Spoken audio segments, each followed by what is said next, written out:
Hey, what's up, everybody, and welcome to this episode of the Travel with Meaning podcast. I am beyond honored to be joined today by the president and CEO of Ecos, Kelly Vlahakis-Hanks.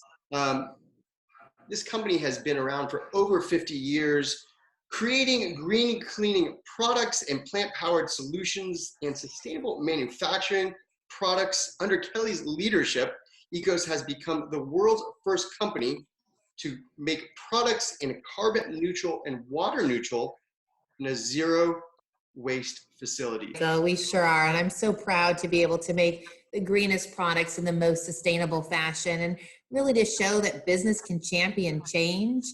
And there's so much that we could do, and that doing well and doing good don't have to be mutually exclusive. And so I'm really proud to sit at the helm of a company that's environmentally and socially responsible. It's how we should think for the future. Well said. Well, we're honored to welcome you to the Travel with Meaning community. I will say this conversation we're having now was supposed to be a few weeks ago at Expo West in Anaheim, which is the largest organic natural products conference event in the world. And you and your team do a phenomenal job there. And I was excited to talk to you. Obviously, a lot of things leading up to that, a lot of talk of COVID-19, so the event had to be canceled. And now we're all in this current situation in quarantine. And first and foremost, I want to check in to see how you and your family are doing. Is everyone safe and healthy? Thank you. You know, my family's doing great. I'm so thrilled and very fortunate and blessed. My heart certainly goes out to everybody that's really struggling with this virus. I can tell you that my Ecos team is really on the front lines in terms of creating products that are really in need right now. It is an unprecedented time in terms of the rush on grocery stores and the real need to have cleaning products. And so all four of our manufacturing facilities are working overtime around the clock to satisfy the global need. We've never seen surges like this before, certainly in my professional career. I'm just really proud of the work that each and every one of them is doing to make sure that hand soaps and all of these things that are in critical need right now are available in the marketplace. What I was going to ask you about that first is you have a very interesting kind of approach with this because you are a cleaning product company, right? Not only are you making just cleaning products, but green and very sustainable products. So I was curious to see, how are you staying ahead of what's happening right now, and are you able to keep up with the demand? Yeah, we've added a second shift in all of our manufacturing facilities, and in some added a third shift. So really, really working around the clock, you know, and I think that, you know, the CDC and others are doing a really good job of just getting out information to people around wash your hands, clean. And I think, you know, and speaking to your audience, I think during this crisis, it's really important. If you go to the CDC's website, it says do two things. First, clean, then disinfect. And I really want to focus on the great importance of cleaning. Cleaning is defined as the removal of germs and viruses and bacteria and dirt and grime and other things. And you've got to do that before you should ever spray a disinfectant, because a disinfectant shouldn't be used to clean. If you actually read the back label on a disinfectant, it has a dwell time. So once you clean things, then you spray a disinfectant, you leave it for 5 minutes, 10 minutes, 15 minutes, or whatever the dwell time is, so that it can disinfect anything that's left behind. But if you don't do the cleaning first, you're really doing yourself a disservice. And so when we think of cleaning products, I'd really encourage your audience, you know, it's so important to look for safer choice or healthier products to bring into your homes. This is a time to really focus on creating a healthy home, creating a safe haven. When we look at the COVID-19 virus, it's something that attacks your lungs. And so the last thing you want to be doing is exposing your lungs on a continual basis to things that are harmful and irritating to your lungs. So please, when you use the disinfectants, open your windows, have proper ventilation, use gloves, face masks, and really read the labels. It's important to do that. But in terms of hand soap, you know, I'm glad that they're saying first wash your hands before you use hand sanitizer. This is another really important thing. I read an amazing article that came out on the 13th of March that was in the New York Times. And it was simply talking about why soap works. And I think it's so important to share with your audience as well. If you think about cleaning your hands, you want to first wash with soap. hopefully a soap like our Ecos hand soap that's pH neutral and hypoallergenic, because you want to, first of all, keep the barrier on your skin, the natural barrier that you have, intact, because we have a natural protective barrier. If you're using hand soaps that are really caustic and aggressive and have a lot of these dangerous toxic ingredients, it'll actually eat through that natural barrier. People's hands will start cracking, they'll start getting sores and wounds, and those are entry points for bacteria and other things. You don't want to do that. Secondly, you want to make sure when you wash your hands for 20 seconds that you're removing all the viruses and everything from your hands. But soap has two parts to the molecule, if you think of a soap molecule. One part is hydrophilic, which is a wonderful Greek word, which means loves water. And the other part of the molecule is hydrophobic. It doesn't like water. The hydrophobic part of the soap molecule actually penetrates into the COVID-19 virus. And when it penetrates through, there's an envelope around the virus or a membrane. When it penetrates through that membrane, it effectively bursts the virus or destroys the virus. So soap really, really works and is really important, and using one that's safer for your family is key. So the key component there is wash your hands, people. Wash your hands. Wash your hands, whether you're traveling or at home. Yeah, exactly. Well, thank you for sharing all that. And, I was really curious because you had mentioned earlier that, this is just an unprecedented time, as we talked about, and we've never seen the run on whether it's grocery stores or cleaning products. And I was curious, again, you said you have a team that you've brought in to even keep up with the demand. Did all your products go immediately, and was it just kind of just flying off the shelves? Oh, yeah. I mean, I would say, the products that we saw huge increases on, number one, hand soap, number two, our all-purpose cleaners, and our laundry, all of those products, and our paper products, of course. We have tree-free toilet paper and tree-free paper towels. Those 5 SKUs, the demand was pretty significant for, and we just really want to keep up to it. I think it's really important. One of the things that I'm really proud of is that we make everything here in the US. We make them in our 4 geographically diverse facilities. We have amazing partnerships with local suppliers. So in a situation like this, we have the ability to really scale up production and to meet the demand. And I really, I like to always tell people that cleaning should not mean spreading toxins. That is not cleaning. So when we think of cleaning, we have to really redefine it and think of how do we clean with healthy products? And we really wanted to be there to serve our partners. And so whether it's Costco or Sam's or Walmart or Whole Foods Market or Amazon or Sprouts or any of our wonderful partners, I'm really proud to say that up until now, all of our shipments have been on time and in full. Kelly, you're really savvy. You're really knowledgeable. You're so thoughtful with just how you run your business. From the cleaning side and the green side and the sustainable side. But I'm curious, as a traveler, even with this COVID-19 pandemic, did you see this coming? Were you aware of the kind of recourse that could come from something like this? Well, I'll tell you, I had a trip planned to China on February 23rd. And so it was in the lead up to that trip. I was working with my team in China. We do a lot of business. We sell products in China. So we have a wonderful array of Ecos products, especially our Disney Baby Ecos and other brands that are sold in China. And as well, we get bamboo and sugarcane from there for our paper products because we produce these tree-free paper products. And so the local source is there. And so in the months leading up to our trip, that was supposed to take place on February 23rd, which of course we ultimately ended up canceling. I was certainly watching what was going on there very closely, and I was becoming increasingly concerned about it and certainly worried for my partners there and in Europe. And so it's certainly something that was very clear to me in February could be a potential crisis for us here in the US.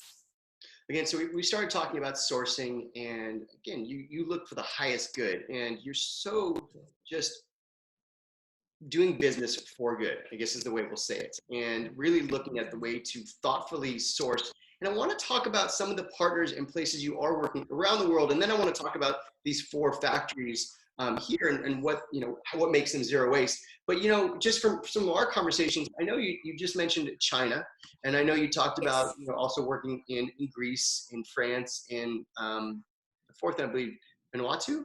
Did I get that right? Yes, All yes, right. yes, Tell us Vanuatu. about what you're doing in each one of these locations, because I'm not just a fan first off, I'm a huge fan of yours, but like the way you also Yeah.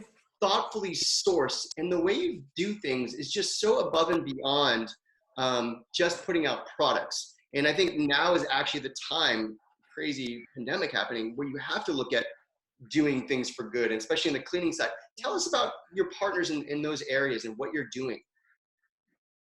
Absolutely. Well, thank you. So, outside of the four facilities here, we have initiatives to always source locally, but Hmm. there's certain things we can't get locally. And those things that we get internationally, we want to have wonderful relationships with those suppliers. So, for instance, you just mentioned Vanuatu. Last year, I traveled to Vanuatu. Many people might not have even heard of Vanuatu unless they saw it on Survivor. But it's a group of 83 islands off the coast of Australia. And it's such a beautiful place. Sometimes people would fly through either Fiji or Australia to get to Vanuatu. And what we're doing there is we're working on creating a zero waste coconut plantation system so that we use the inside of the coconut, the white meat, which is called copra. And that white copra is pressed, we get those oils, and coconut makes a wonderful surfactant. So if you use our Ecos laundry detergent, that's our primary surfactant from coconut. And we're really working to have complete supply chain visibility. We want to see, where does that coconut oil come from? And so the program we're working on in Vanuatu with the farmers is to be able to trace all the coconut, and then also to work with them to find a route to market for the rest of a coconut. So the inside we're using, but how do you use the husks? How do you use the outer shell? You can now use those for car seats and all sorts of other industries. And so, that's a really wonderful way to support a community and really getting these much needed natural ingredients out into the marketplace. Mm. Coconuts are also wonderful because they support 3 generations of farmers. It grows fruit for 60 years. And so it's really a great tree and a great crop. And traveling to Vanuatu, I absolutely love, Michael, because, my favorite thing in the world, my happy place is definitely being in the ocean, swimming, being with the aquatic life and the marine life, and really feeling part of that system. And so on that trip, I actually traveled with several members of my Ecos team, my amazing Vice President of Sustainability, Dr. Nadare, who's just a brilliant woman, her PhD in life cycle analysis and education, my Chief Operating Officer, Joe Jansen, and a team of us went over, and we had the chance to just not only visit with the farmers and do that, but also to swim in the beautiful ocean there. Mhm. And swimming in Fiji were certainly beautiful parts of that trip. Incredible. I find that fascinating, just the conversation even around the coconut and just even getting there as far as how to use it. It's just unbelievable. Tell us about some of these other partners you are working with and some of your global partners. We mentioned France. Sure. Yeah, other places. I mean, France has a wonderful lavender crop. And so I've traveled obviously to south of France to meet with the farmers that grow our lavender that would end up in our laundry detergents. And it's just beautiful to stand in those lavender fields. And it's so beautiful. And I actually rode the combine. I did the first cut of the season. The first time I did it, I actually did it with my father when he was still living.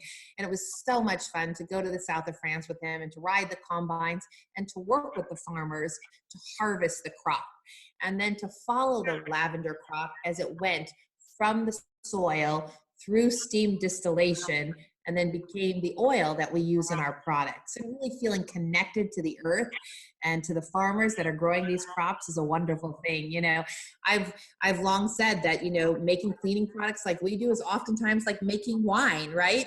I mean, it's farmers who are cultivating the land and the soil to create these natural products that we're then going to put into our Ecos brand. Also, I mentioned traveling to China. Such amazing experience to go there. I actually had the chance to go with my family also to Anji, China. So Anji is about 4 hours outside of Shanghai.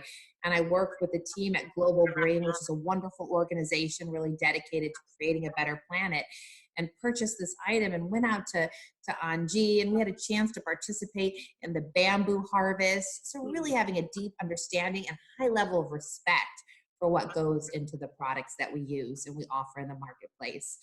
And then, of course, last but not least, Greece, you mentioned. And Greece is undoubtedly my favorite place in the world.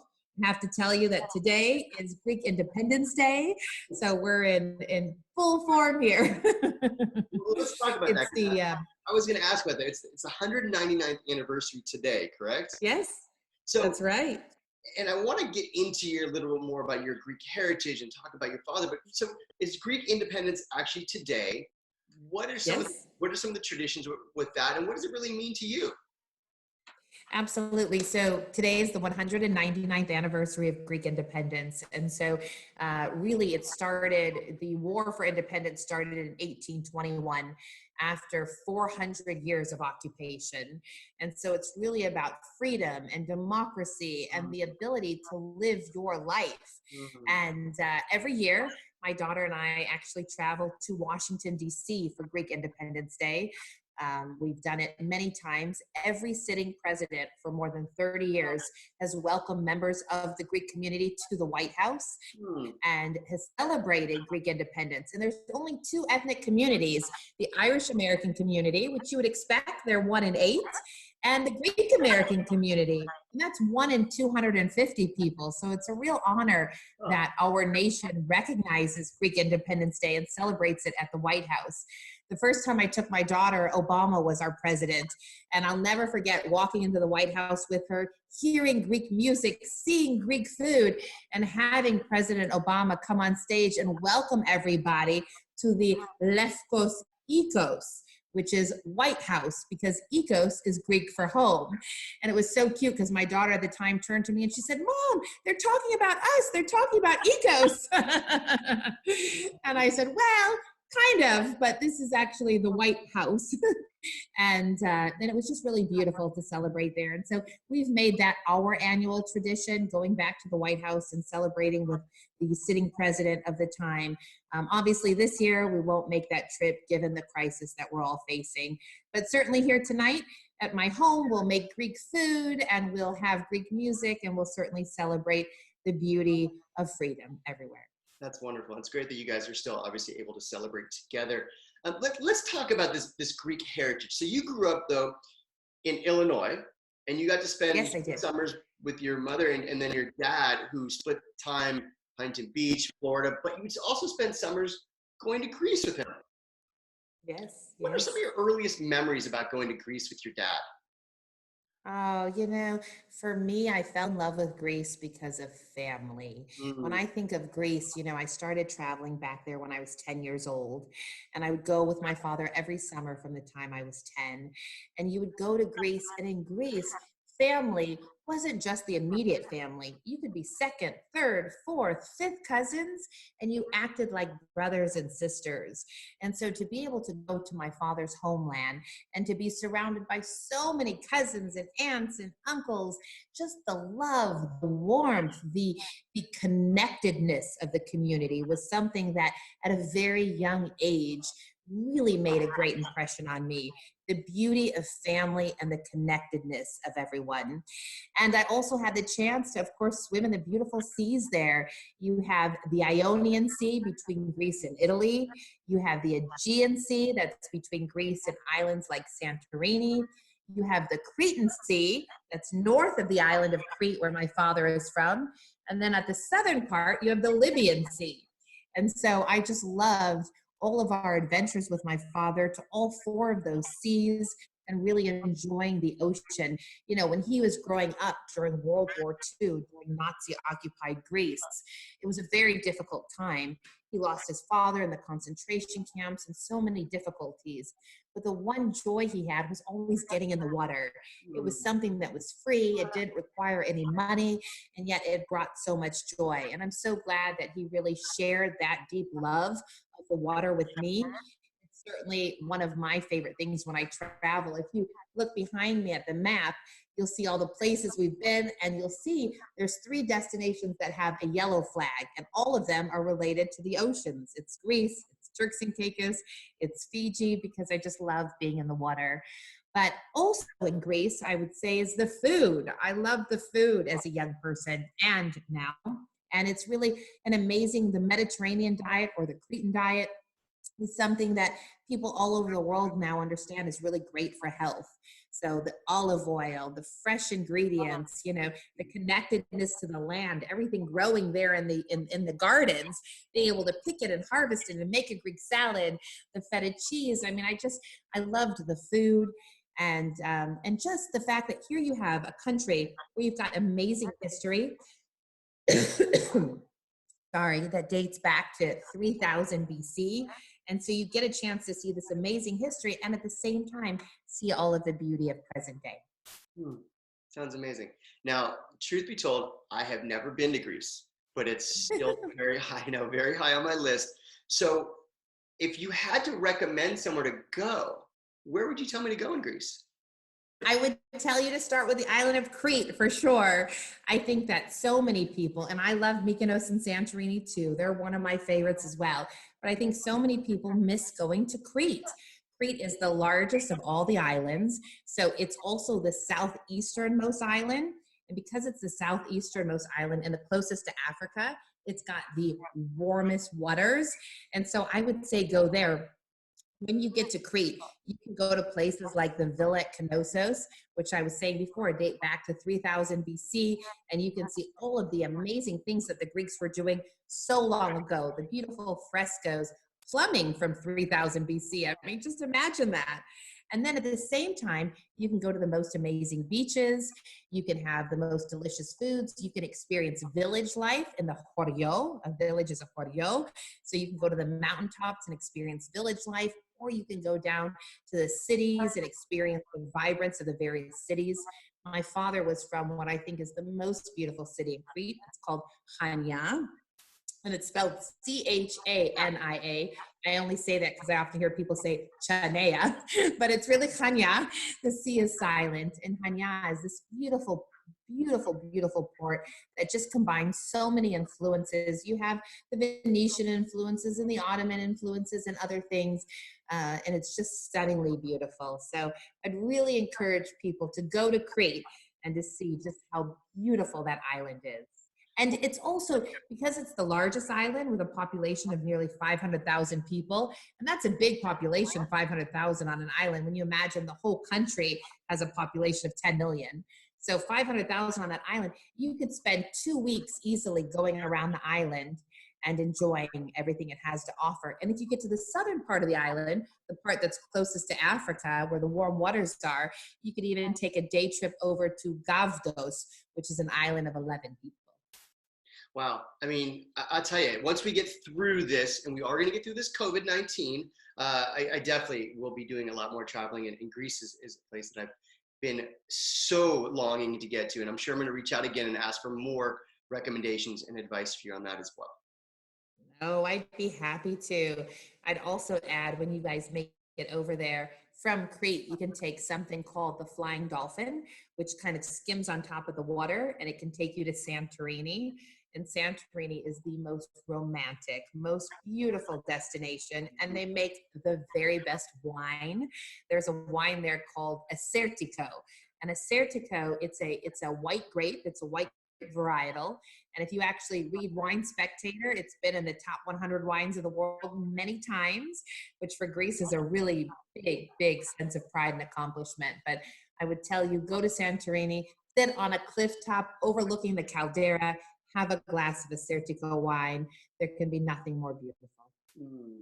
Now, you'd mentioned your love for the ocean, and I know you got to spend a lot of great summers with your dad in Greece, and then just you exude such passion and love for Greece. But you did also mention snorkeling and scuba diving in places like Key Largo or Turks and Caicos. Curious that love and appreciation for the ocean and for nature. Did you get the chance, and have you shared that with your daughters as well? Absolutely. So, I feel so fortunate that, my father divided his time between a lot of places that were near the water. I grew up actually with my mom in a very small town in Illinois, a town of 3,000 people, definitely landlocked. So for me, coming to California and Florida and all these places was so fabulous because, I grew up in a small town. We had an amazing creek and we did a lot of canoeing, and I loved doing that, but certainly it wasn't the same as having the open ocean. So as a young girl, I would travel and visit him in California and in Florida. In Florida, they had a beautiful area called Molasses Reef that we would do all of our snorkeling and scuba diving. And then later in life, he acquired a home in Turks and Caicos in the British West Indies. And it was on the island of Providenciales. So from the time my daughter was born, her first international trip, when she turned 1, she was actually 13 months, we flew to Turks and Caicos. And every single year I took her there, and every single year we swam and we snorkeled and we enjoyed the beautiful, beautiful oceans there. And you had the huge, drop or the wall in the ocean where you have a lot of the larger aquatic life. And it was just always really stunning. And so now she certainly has that same great passion and that same great love. And she really, really loves being in the water too. Does that love for the ocean and nature, does that come across in the whole sustainability conversation for you? Is that where a lot of the connection comes in? It does. There's so many different inputs that have made me really committed to running our business in the most sustainable fashion. But definitely when I think about our oceans, it's critical that we act to protect our oceans. It's critical that we act to protect our planet. All of those things, the love of my family, the love of my child, wanting to have a planet that's safe for her to inhabit, for my future grandchildren to inhabit, for generations to come. All of these things drive me. But I do think when we stop our everyday lives, when we get out from behind our desks and our computers and our technology, and we really immerse ourselves in nature, that connectedness really fuels you, and it creates a passion and a drive so that you always make better decisions. I remember we were in Turks and Caicos many years ago with my father, and my father was trying to put in a desalinization machine so that he could take the water from the ocean and he could utilize the ocean water inside of the house. And before he was able to desalinate the water, it cost almost $30,000 to create that first gallon of water. And I'll never forget it. We were sitting there and he said, you know what, from this day forward, we are never making any powdered laundry detergent because powdered laundry has salt in it. When you think of laundry detergent, you're either going to use water as a filler or salt as a filler. From this day forward, no more powdered laundry detergent. And you can imagine calling our sales team and tell them, hey, effective today, no more powdered laundry. Everyone's like, what? Well, is there going to be a transition plan? No, please explain to everybody that we're not going to dump salt into our waterways so that the water is not usable. So there's things and decisions that are made that are right for our planet that are oftentimes hard for the business in the short run. Sure. And that's actually a really interesting point that you brought up. Okay. Well, first off, your father was such an amazing innovator and very ahead of his time. He immigrated to the U.S. from Greece with not much in his pocket and was a very self-made man, passionate man. Where did his love and wanting to do well in the sustainability side? You just said like the fact that he saw no more powdered detergent, we're going to do the liquid side. Where did that come from with him? Was that just curiosity, passion? Like what was it for him? So when he left Greece, he left Greece as an 18-year-old young man and hit on a ship, came to our country, $20 in his pocket, lived in homeless shelters, didn't speak the English language, but ended up studying chemistry at Roosevelt University because of the Greek root words. Ecos, like I said, is Greek for home, but chemistry has so many Greek root words in it. And when he got out of college, he spent 9 years working for other people. And during that time, Rachel Carson had published her pivotal work, Silent Spring, that documented the dangers in DDT and pesticides and other things. And he realized he wanted to do something that was better. He thought back to growing up in Greece, to the vinegar, to the lemons and the natural ingredients his mom used. And he said, why wouldn't we do that? We should be using natural ingredients. Mm-hmm. And so he started the company in his garage in 1967 with a mission to create products that were safer for people, pets, and the planet. And I'm so proud of the mission that he developed back then, so far ahead of his time.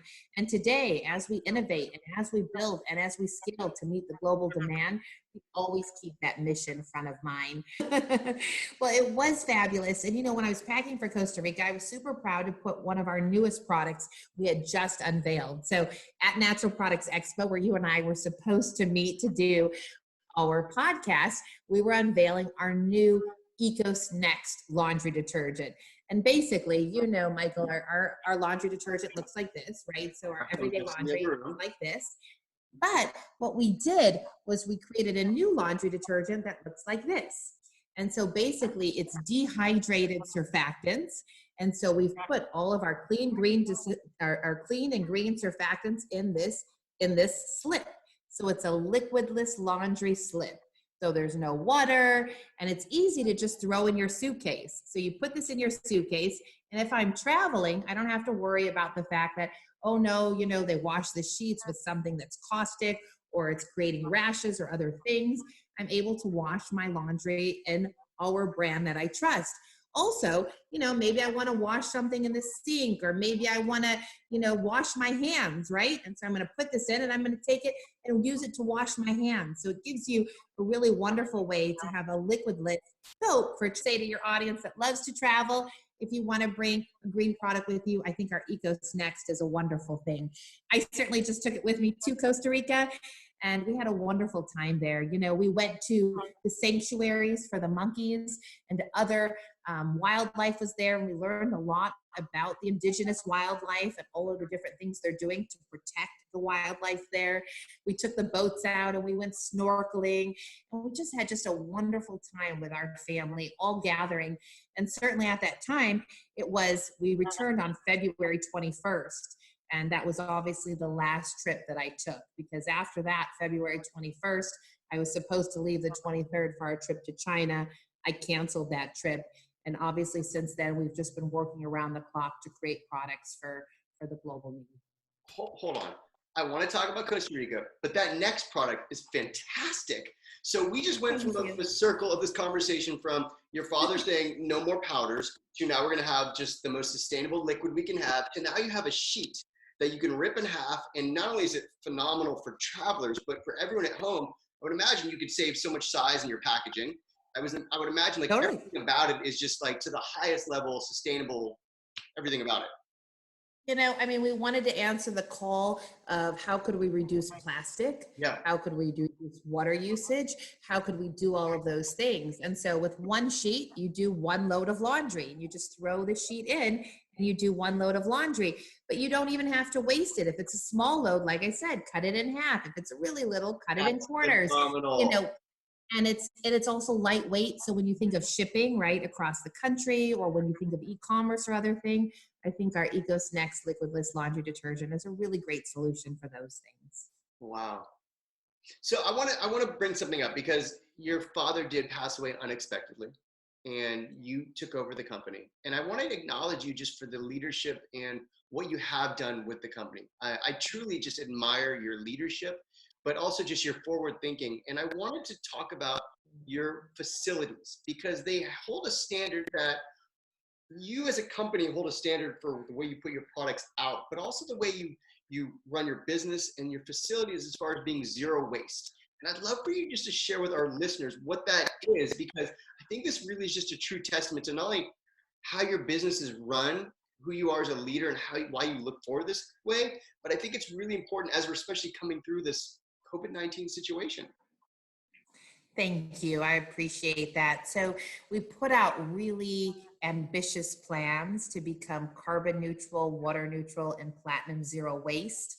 And we were able to achieve all three of them by our 50th anniversary in 2017. And I'm so proud of my team for that accomplishment.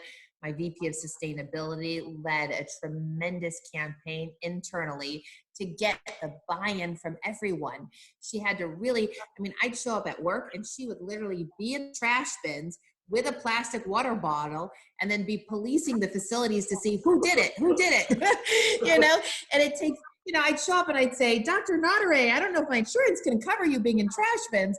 But, it really took that level of commitment. I mean, I'm sure your audience could appreciate how hard it is to get to zero waste in a home and to get to zero waste in a manufacturing facility where you're servicing the largest retailers in the world is a real, real accomplishment from each and every person. And so to become US zero waste certified, you have to show that you divert more than 95% of your waste from the landfill. And in order to do that, we had to look at each and every input in our operation. We had to work with our entire supply chain to make sure they knew we would not accept things that we couldn't reuse, couldn't repurpose, or couldn't recycle. And recycle was always the last thing. The first thing was to really rethink it and to repurpose it or reuse it in some way. So if they ship us bottles in a box, we give them back the box again, they refill the box again, we give them the box again until the end of that box's life. At the end of the box's life, we have a baler on site, we bale it, and we recycle it, but nothing to go to the landfill. Looking at the lines, great ideas came to us from all of our production team members. We really applaud them and we make them friends of the earth if they come up with new and innovative ways. We had one team member that looked at the backs of our labels and said, hey, listen, I heard there was a program at NASA where they were using the backs of labels to create fuel. Excellent. Let's collect the backs of the labels and send it to NASA. I mean, all of these different ways in which we could really think outside the box. And so we've maintained that. And we're the only manufacturer in the world to be zero waste, carbon neutral, and water neutral. And I say we're the only, but I just am glad to say we're the first because I know many more will follow suit. And I want them to follow suit. I want to demonstrate that you can do this. And I also want to demonstrate that it makes financial sense. A lot of people think of, short-term profits, but they don't think of creating long-term value. Doing the right thing for our planet creates long-term value in a business. When we put solar panels on our rooftop because our products are made with 100% renewable energy, people said, oh, it's too big of an investment. But 5 years later, we have the free, limitless power of the sun to operate our facilities. When I took the minimum wage to $17 an hour, I remember people said, oh, how can you take it to $17 an hour? Well, when you take up your wage and you take care of your people, they take care of you too.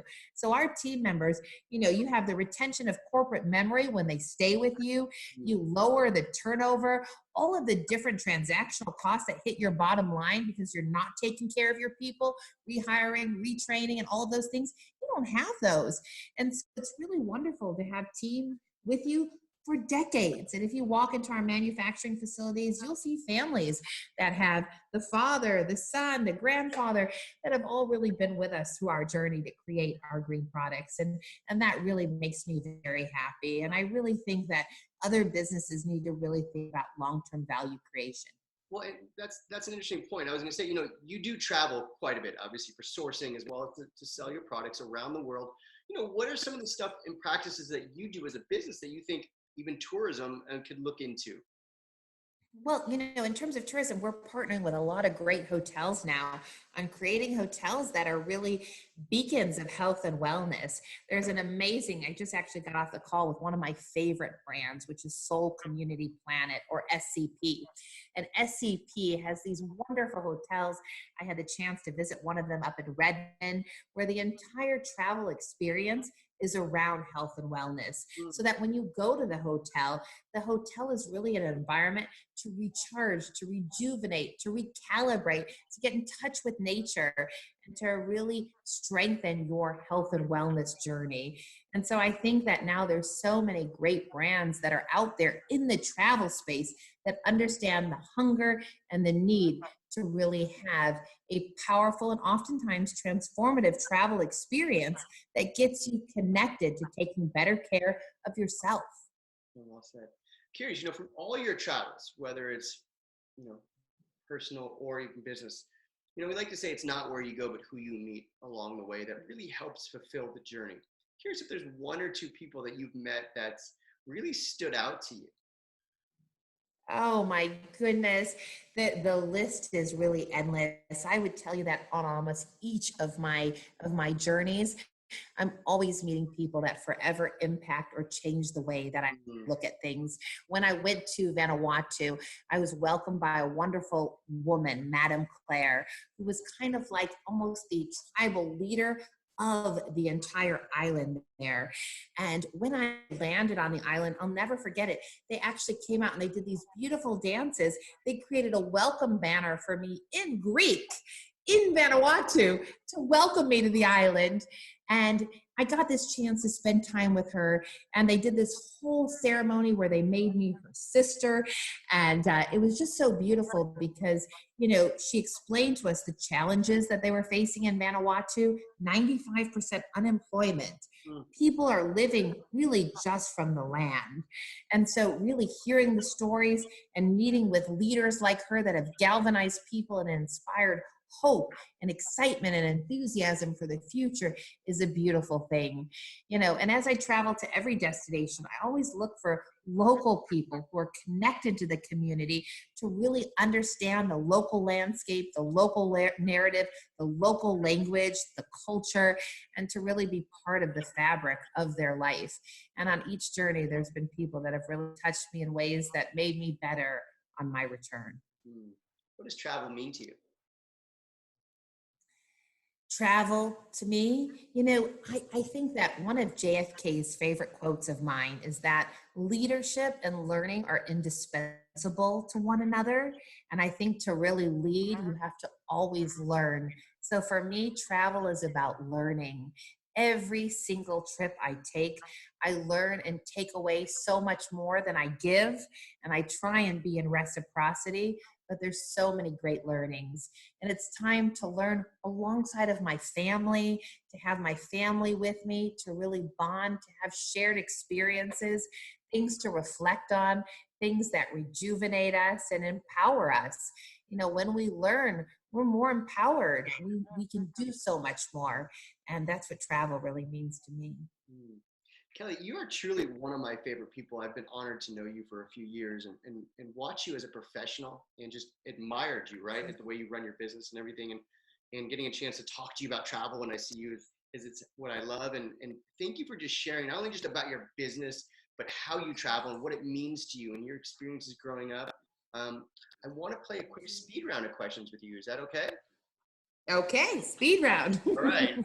We're going to put 60 seconds or so on the clock starting now. What is your current country count? My current country count? Yeah. How many countries have you been to? I have been to 54. Well done. Place you still want to visit? So there's 193 countries, so that leaves me with 140 I'd like to go to. But I would tell you that top of my list right now, I'd like to go to Iceland and I'd like to go to Thailand. Place you tell people to go? I tell everyone to go to Greece. Greece is my favorite place in the world. Go to Crete, go to Hania. Mountains or beach? Beach, always the beach. Window or aisle? Always the window. Look at the clouds. Kindle or hard copy? Hard copy. I still love the tangible feel of the book in my hand. Sunrise, sunset? Sunset. I'm a night person. World Cup, World Series? I think the World Cup. I love Europe. North Pole, South Pole? I'd actually love to go to the North Pole. We made it up as far north as Tromsø into the Arctic Circle, and I'd like to keep going. Do you collect anything from your travels? Always. So everywhere where I go, my father always collected books. I continued that. So I have a wonderful array of travel books to look back on. And of course, photos. I make albums of all of our trips so that my daughter, my family, and I can enjoy those for months and years to come. That's beautiful. Do you get travel insurance? So through American Express, you always have travel insurance. Well done. If there's one time period you could live in, what would it be? One time period I could live in. Well, I would have to say that I love where I live now. I love this time period that we live in. So I feel grateful to be born in the era that I've been born in. As a woman, we're just celebrating the 100th anniversary this year in 2020 of a woman's right to vote. So I'm excited that I live now in this era and that we've made so many strides. We still have a long way to go. And one thing you need on a flight. One thing, water, lots of water. I want to stay hydrated. Best travel lesson? The best travel lesson is just to be adaptable, to really just look at every experience with gratitude. Things oftentimes don't go the way that you've planned. And I've said to my daughter all the time that you never know what a new experience is going to bring you. So just because there's been changes in the trip plan, it might make it all that better. Favorite national park? I like Yosemite. Okay. Favorite airline? My favorite airline, well, that's a difficult one. So I would tell you that, that's changed a lot through the years. But I must say that I've taken some flights recently to Europe, both on Virgin Atlantic and on Emirates, that were quite impressive. Favorite hotel? But in just here in the US, I would tell you, really happy to see JetBlue, their Mint program, doing really sustainable kits on their airplanes. So a shout out to everyone that's really thinking of sustainable amenities and travel kits in travel. And I look forward to really traveling on electric planes. JetBlue came out with Jet Suite, which is made amazing because it's affordable private travel. For $300, you get on a private plane and you can go places.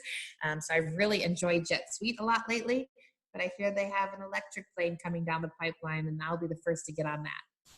Awesome. All right. Favorite hotel? My favorite hotel, I got to tell you right now, I love Soul Community Properties. So I'm going to give a shout out to SCP on that. Give that shout out. Favorite food? Greek food. Oh, my favorite food is spanakopita. Okay. And favorite place in the world? My favorite place in the world is to be at home with my family. Well said. Kelly, thank you very much for joining us on the Travel with Meaning podcast and become part of our community. Any final thoughts or anything you want to share with everyone to let them know either ways they could be more sustainable, either at home or when they travel, or anything else? Yeah, I would encourage people to just get out there and see this world. Such a beautiful world full of so many cultures. Growing up, I'm Greek and African American. My mom's African American, my father Greek. And both of those cultures really just gave me so much, enriched my life so much. So get to know yourself, get to know your ancestral roots, get to know where you came from. As Americans, we come from so many different places. But for me, traveling and studying in Africa, traveling and studying Greece were both pivotal, transformative experiences. I would say to your audience, I should have added when I was talking about my travels that I actually had the chance to study in South Africa. That was an amazing experience for me in the late 90s. And those things change you and enrich you forever. So get to know yourself and who you are and where your ancestors came from.